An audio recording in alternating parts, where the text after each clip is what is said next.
Okay, let's unpack this.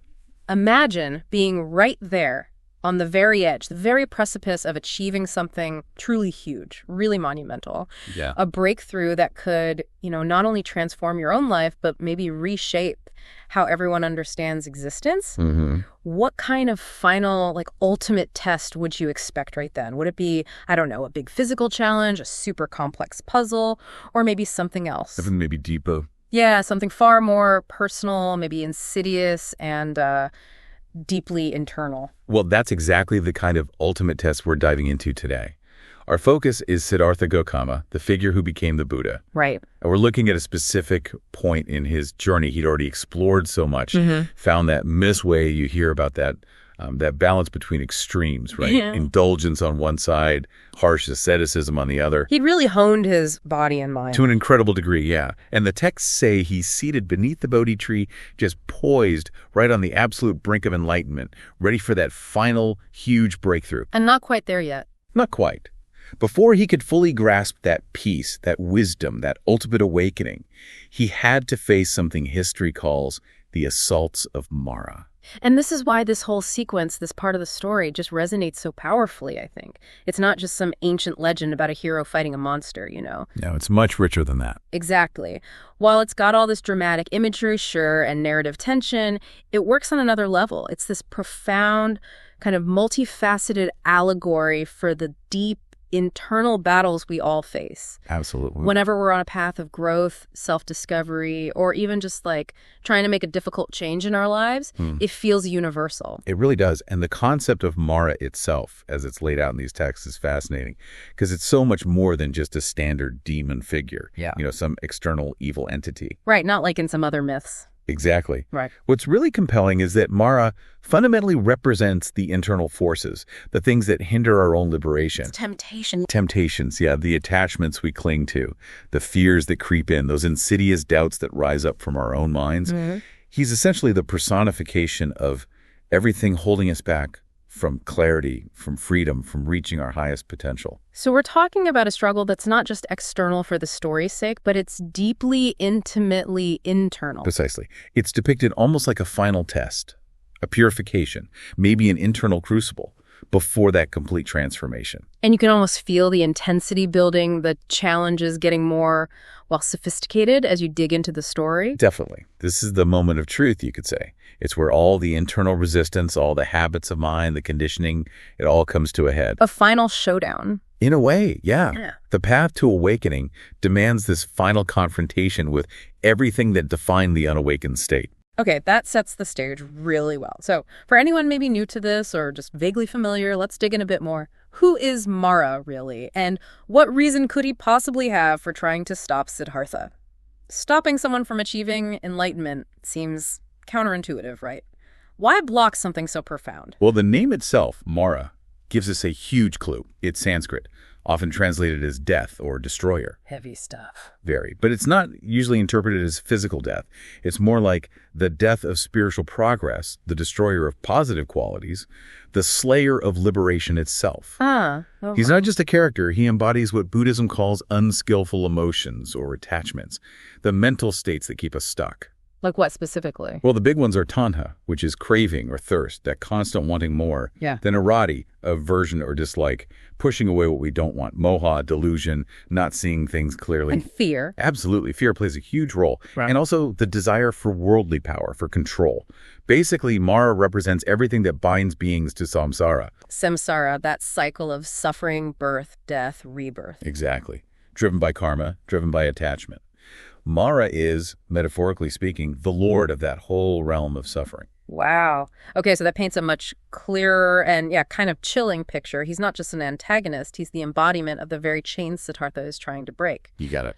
So if Siddhartha succeeds, if he actually breaks free and shows others how, what does that mean for Mara? What's Mara's stake in this game? That's the core of his motivation. From Mara's viewpoint, Siddhartha's enlightenment isn't just a personal win for Siddhartha. It's seen as a direct existential threat to Mara's entire dominion. His kingdom of suffering, so to speak. Precisely. Think about it. If Siddhartha gets free and then teaches countless others the way out, Mara's whole sphere of influence, all those minds caught in craving, aversion, delusion, well, It starts to empty out. Okay. His power base shrinks. Exactly. His power relies on being, staying entangled. Mm. So his motive is absolute. It's self-preservation, really. Prevent this awakening, keep the suffering going, maintain his control at all costs. And this is where it loops right back to us, doesn't it? Right now, today. This isn't just some dusty old story. Not at all. If we see it this way, this big cosmic struggle isn't just under some tree thousands of years ago. It's playing out inside us. Inside anyone trying to find clarity or freedom or just, make a significant change. Absolutely. Think about the internal resistance you feel when you try to break a really ingrained habit. Maybe something comforting, but not good for you. Or starting something new and challenging, something that takes real discipline, real courage, pushes you way out of your comfort zone. Yes.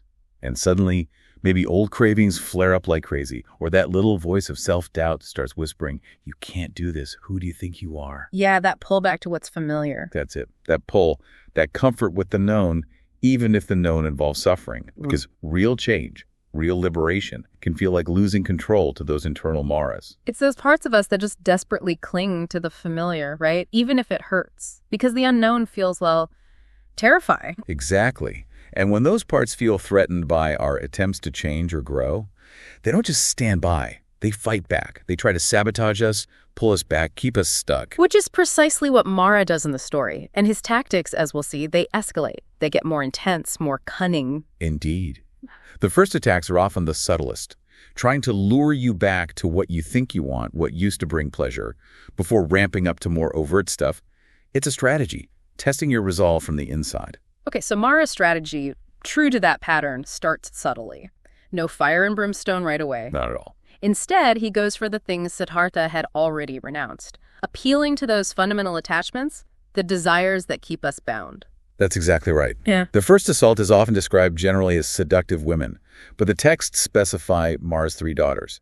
Each one personifies a core aspect of desire. Okay, who were they? So first there was Tana. We mentioned her craving, or thirst, that restless longing for things, experiences, states of being, never satisfied. Then Arati. This one's a bit more subtle. Discontent, disaffection, sometimes translated as boredom. That inner restlessness pushing us to constantly seek external fixes or distractions. Mm-hmm. Yeah. And finally, raga, passion or attachment. That fierce, clinging desire for pleasure, beauty, sensory stuff, often tied up with a fear of losing it. So the full spectrum of desire, really. Pretty much. And their mission was to entice Siddhartha with their beauty, promises of luxury, the very sensual world he left behind when he became an ascetic. And they specifically targeted his past, right, as a prince. Yes, they highlighted the allure of comfort, power, pleasure, especially potent, you'd imagine, after years of really harsh self-denial. It's like offering a feast to someone who's been fasting. Okay, just pause there for a second. Imagine that.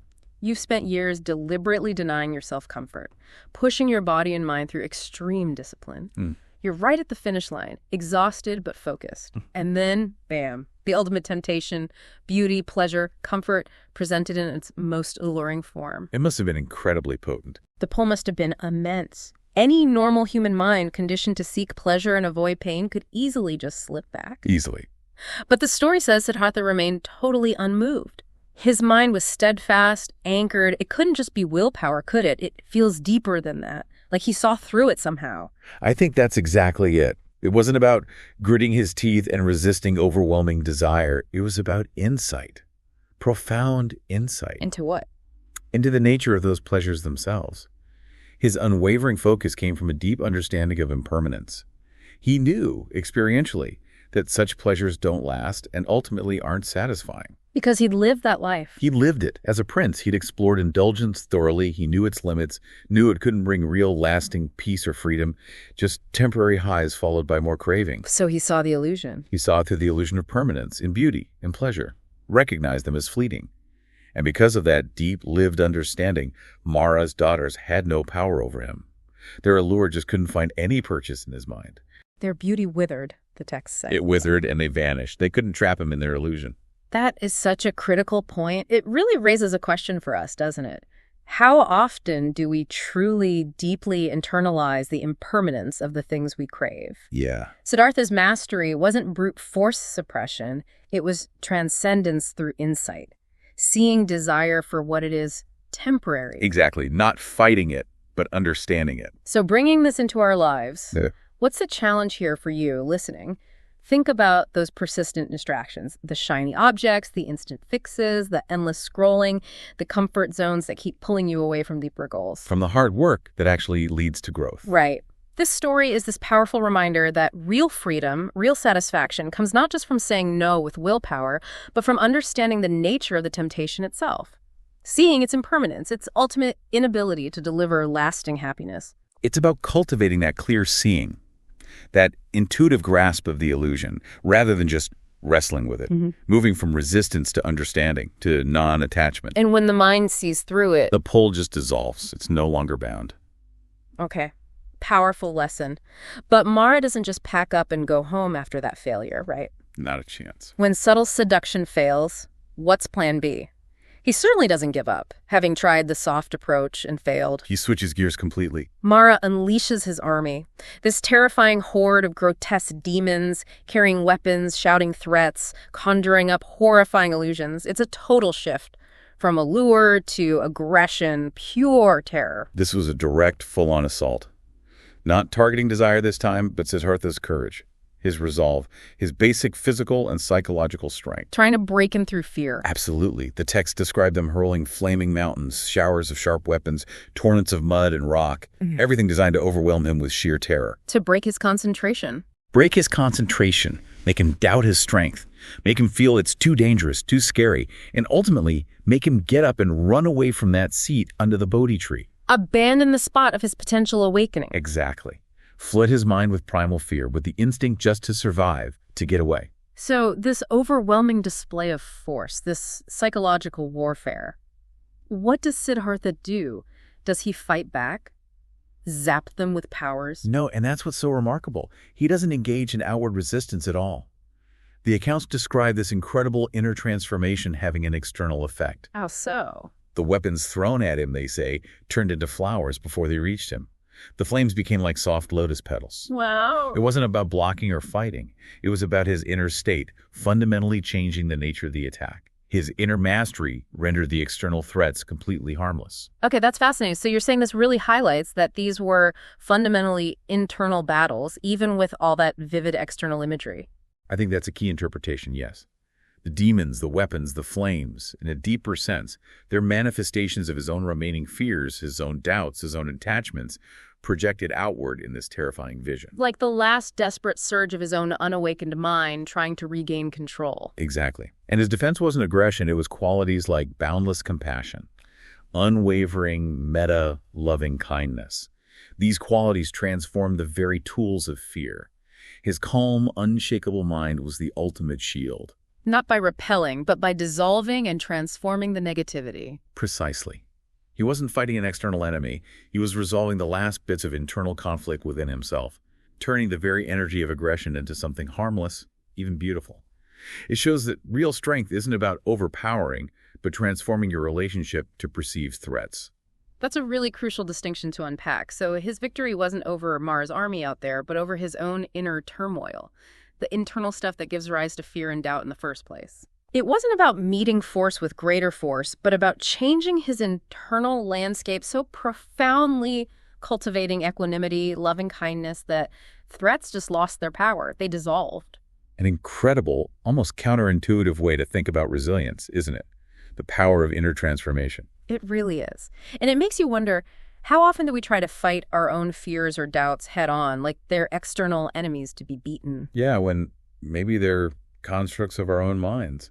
Patterns we can learn to observe, understand, and transform. Siddhartha's example suggests that cultivating things like compassion, loving kindness, profound calm, these things can actually disarm those terrifying inner adversaries, change the very nature of the threat. It's like changing the soil so the weeds can't grow, rather than just constantly pulling them. So let's bring this insight right into our modern lives, often so driven by fear.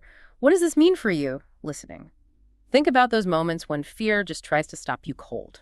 Right before a big presentation, maybe. Or a difficult conversation you know you need to have. Or making a major life change.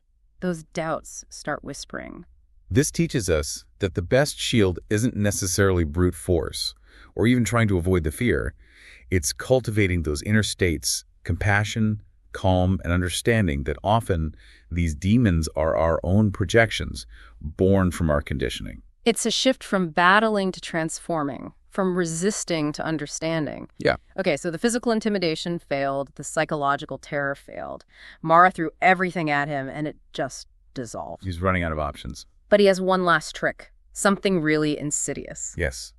After the direct assaults fail, Mara moves to something more subtle again, more intellectual perhaps, Yeah. and maybe the most undermining challenge of all. Because it strikes right at the core. Right at the core of Siddhartha's identity and his worthiness. So after seduction and terror proved useless against that unwavering inner state, Mara resorts to this final challenge, basically questioning Siddhartha's very right to be sitting there seeking enlightenment. Exactly. It's a deeply personal attack. Not on his body, not on his desires, but on his fundamental legitimacy. Mara essentially demands, by what right do you seek this ultimate awakening? Wow.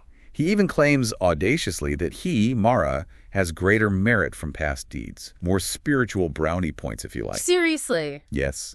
He challenges Siddhartha's very credentials for Buddhahood, questioning his right to claim this state that would take him beyond Mara's reach, beyond samsara. That's not about fear or desire anymore. That's aiming to plant this deep seed of doubt about his entire life's purpose, his worthiness for this ultimate goal. It's a devastating mental assault, designed to completely undermine self-belief at the final hurdle. And this feels like a really tricky spot for Siddhartha.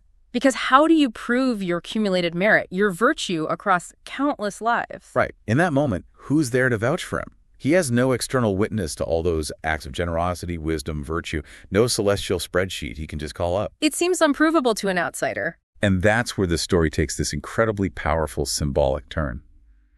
Siddhartha doesn't get into a debate. He doesn't start listing his good deeds that would be endless and miss the point. So what does he do? He simply reaches down with his right hand, touches the earth, performs what's called the Bhuma Sparsha Mudra, the earth-touching gesture. Okay. In doing that, he's invoking the earth itself as his witness. Not just a passive observer, but the enduring, unshakable record keeper of everything. All his efforts, his intentions, his journey through lifetimes. And the earth responds? The earth responds. Not with words, but the texts say it thunders its assent. A powerful confirmation of his right, the truth of his path, his immense spiritual worthiness. So connecting this to the bigger picture, that mudra, that gesture, it's way more than just calling a witness. Oh, absolutely. It's like the culmination of all his merit, his goodness, his effort, his absolute right to be there. It's not just a gesture. It symbolizes the unwavering truth of his path, grounded in reality itself. It signifies grounding himself in his own authentic truth. The earth, representing stability, reality, the impartial witness, confirms the validity of his journey. This is profound, inner knowing, unshakable, needing no external approval. It says some truths are just self-evident, earned through action. Precisely. It's about that inner certainty built on consistent, pure intention and action, a knowing supported by the fabric of reality. Okay, here's where it gets really interesting for you listening right now. How many times have we questioned our own right? Our right to succeed, to be happy, to follow a certain path, even just to have peace. Especially when others, or maybe worse, our own inner critic, tries to invalidate us. Yeah, that voice. Who are you to do that? You're not good enough. You don't deserve it. This moment, Siddhartha touching the earth, it shows the incredible power of grounding yourself in your own truth, your own effort, your own intention. Knowing your worth isn't dependent on someone else's validation. It's deep self-authentication, trusting your journey, your path, regardless of the noise. It really is. It's knowing that your deepest truths, earned through effort and integrity, are solid. They are real. Unshakable, because they're built on that solid foundation. And with that final, profound act, the earth thundering its agreement, what happens to Mara? It's over. Mara and his whole army, all those personifications of temptation, fear, doubt, they just vanish, completely dissipate. Their illusions couldn't stand against that deep truth. The way is clear. The way is now totally clear for Siddhartha's final breakthrough. The stage is finally set for enlightenment. The dawn is about to break. So this victory over Mara, it wasn't just, a plot point in his story. Far from it. It was this profound spiritual victory over the very forces, the psychological patterns that keep all of us bound in suffering, in samsara. It demonstrated something fundamental. Unequivocally. It showed that immense transformative power of wisdom, compassion, and that unwavering, unshakable resolve. These are the keys to liberation, not just for him, but for anyone who cultivates them. So the whole ordeal was like the final test. The final purification, yeah. Proving his absolute readiness, his profound right to become the Buddha, the awakened one, the teacher who could then show the path to others. Okay, so let's bring this powerful narrative right home, right into our own lives, our daily struggles. What does this mean for us? It's a reminder, isn't it, that our own path, whether it's towards clarity, peace, or achieving our deepest goals, it's inevitably going to involve confronting our own internal maras. These fears that stop us, the desires that distract us, the doubts that undermine us, they aren't external monsters, they're inside. And this really prompts a key question. How can we, in our lives, cultivate that same strong intention and unwavering mindfulness that let Siddhartha transform fear itself? It wasn't magic. No, it was the result of a mind cultivated through rigorous practice, developing deep insight, seeing the nature of desire, cultivating compassion, grounding ourselves in our own truth and integrity. So by doing that inner work, we too can overcome these internal obstacles, disarm them, not through fighting, but through inner transformation. And the incredible takeaway, the lesson that echoes through time, is that just like Siddhartha, with that strong intention, that mindfulness, that deep inner conviction, we can transcend our own internal blocks. The capacity is within us. The assaults of Mara weren't just obstacles, they were the crucible.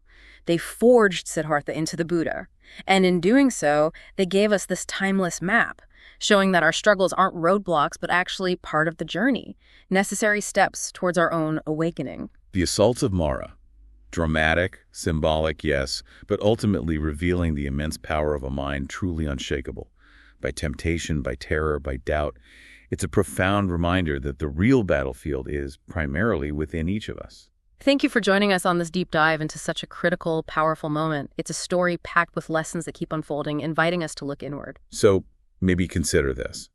If Mara's assaults really are internal, if they're manifestations of our own minds, then our ability to find clarity, peace, freedom, it doesn't really depend on fixing external conditions or avoiding tough situations. It depends on the inner work. Entirely. Yeah. On understanding and transforming our own minds. So maybe ask yourself, what internal Mara, what pattern of fear or desire or doubt are you ready to face, knowing that the power of wisdom, compassion, and unwavering resolve is actually already within you? Something to reflect on. Until our next exploration, may you find strength and clarity in facing your own inner obstacles. Take care.